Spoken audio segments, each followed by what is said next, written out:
with Jennifer's family, as we know that they are grieving and watching this, can't be easy for anyone. When I'm listening to your voice, Tammie Jo, and you say there's a passenger injured, did you know that there had been a fatality? No, and I'm not a doctor, so I never declare one. So, no, we just knew that someone had been pulled partially out. And it was amazing the men and women that assisted her. First of all, the crew, Catherine Sandoval, Shanique Mallory, and Rachel Fernheimer. But then Tim McGinty and Andrew Needham, passengers, gave up their oxygen masks and their seats and left their families to go help Jennifer, and then Peggy Phillips also. You were with your first officer, Darren Ellisor. Yes. Take us through when you first realized that this was potentially catastrophic. Well, it wasn't a long process. I mean, when the engine exploded, it felt like we'd been hit by another aircraft. So that jolt was very violent, as well as an explosion. And could you hear the explosion when you're in the cockpit? You could hear it. Oh yes, yes. And we just went into an immediate snap roll to the left, and we both caught the controls and leveled the wing. What is a snap roll to the left? So usually you're flying, as a pilot I use my hands, usually you're flying along and a snap roll would be like that. So you... In a moment, we caught it going past 40 degrees and leveled the wings and then dealt with the unscripted combination of emergencies that followed that. The plane fell 18,000 feet in 5 minutes. What does that do to the body? What does that feel like to the body? Well, of course, it feels a little like the free fall that you might feel in a ride, but also there was so many things going on. I'm sure everyone's senses were overloaded because there's this wind going by a window that's open at 500 miles an hour. So the roar was such that Darren and I couldn't communicate. So you could not talk to Darren, your first officer? No, we couldn't. Because of the sound so loud. Right. And then also, everyone else had the same sensation we did, which was a stabbing pain in our ears and not being able to breathe because of the rapid depressurization. In all of your training, including Navy training, does that kick in immediately? Where are the nerves of steel? I mean, I think we're never the product of one moment. I think experience. I've been flying for 35 years, and then also training, Navy, as well as 25 years of flying a Boeing. But I do have to say, I have to give credit where credit is due. And my adrenaline kicked in just like everyone else's at that moment when you can't really focus your eyes because of the shuddering of the aircraft and you can't breathe or communicate. So you were the pilot, you can't breathe, your eye focus, the same things that are happening to the bodies of the passenger is happening to you. Right. But you're in charge of saving the lives. Right. And I do have to say, there was a moment that I thought, I'm not sure everything is going to stay on for us to get to a runway. And that leads you on that kind of mental rush of what ifs. And when I got to the point where I thought, well, then this would be the day that I meet my maker, that's when I had a pause. And I realized that if that's the case, that I wouldn't be meeting a stranger. Then I meet with him every day. So with that calm, I stepped away from the cliff of what if, and I had the calm that I needed to do the thing, make the decisions I needed to on the way down. And I don't think that was of myself. I think the Lord gives us a calm when we need it. What was the decision that you were guided to make that ultimately saved that flight? Oh, there was a combination of them. And I have to say, I was the captain, but I wasn't alone. Darren Ellisor, amazing man under pressure, and it was a team effort.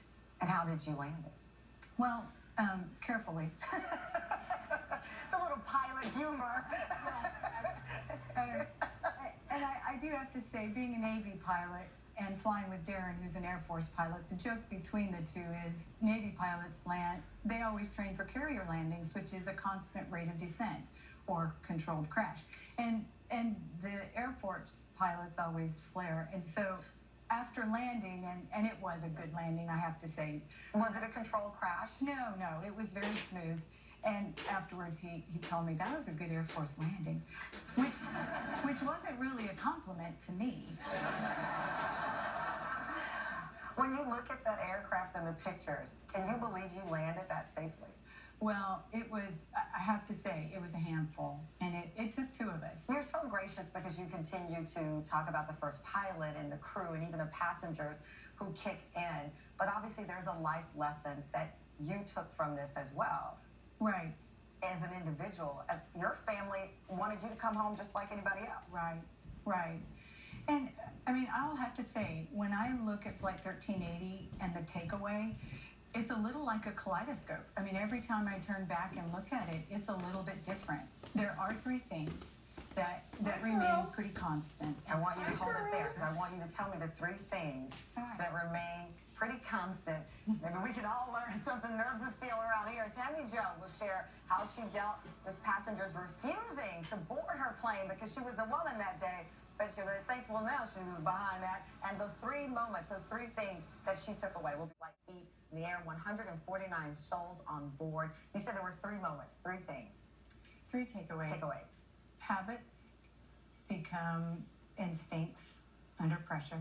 So we have the choice in those.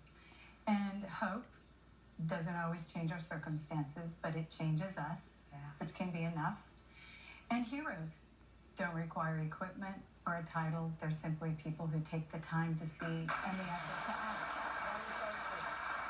Now, I couldn't believe it when I read it. There were people who did not want to get on that flight because they saw a female pilot. Not that particular. But other flights that you've had. Yes, I've had people turn around and take a later flight, I guess. What, it's like a black cat or your jinx? I mean, what are people thinking? You're a trained pilot. How does that feel when someone, you've served this, you've been in the Navy, Right. top of the top. How does that feel when someone turns around, I don't want to get on this flight? I really don't think a lot about it. I think they're going to be late. I want to get to our audience real quick, but what is your message for the next generation of female pilots out there? I've got a couple folks want to question, but what's your thought on the next generation of female pilots? Oh, I'm so excited. There is no door closed to women pilots now. And there's not very many of us, but I think it's just a matter of seeing it done because we don't really choose what we haven't seen. You have a question here, sir? Come on, get you to stand up. What's your name? My name is Marty Martinez, and I don't have a question, but I have a comment. I know we don't know each other personally, but I know you. And I've been dreaming about this day for a very long time. And to be here and have the opportunity to say thank you for landing that plane and saving my life just really means the world to me. So you were on that plane? Marty was on the plane. Thank you. I'm glad.